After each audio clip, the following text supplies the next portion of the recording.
Some WSU Tri-Cities nursing students are working to make a big impact in healthcare locally. After realizing the widespread need for translators in nearby clinics, they decided to make it their mission to make sure nobody misses out on healthcare due to a language barrier by using iPads.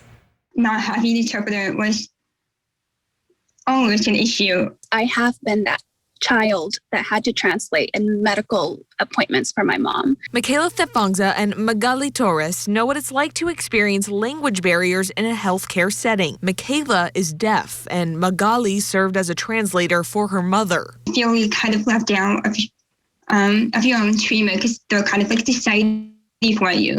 Last year, while she was doing rotations at Grace Clinic, Magali and her peers brainstormed how they could help non-English speaking patients. We came up with the idea of like, hey, we should search for translation services or apps on like an iPhone or iPad. Grace Clinic Director Avante Jackson says while they do have translators, they're not always available or can get caught up in appointments. We want to make sure that they are understanding their healthcare needs and it's being communicated to them in a language that is most understandable for them. Later, Michaela and her class would continue the project, getting a donation from Cadlick Foundation for 2 iPads with the app Metababble.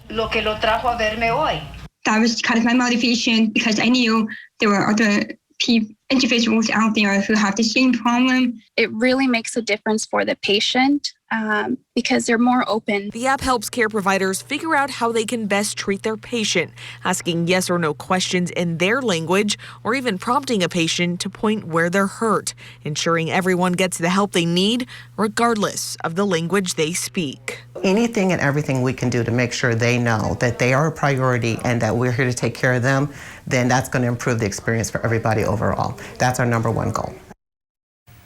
Union Gospel Mission, who also provides medical care, also received one of those iPads with the translation app. Avante says soon they'll have another student come in for rotations who will come up with a plan to integrate the technology into the Grace Clinic workflow.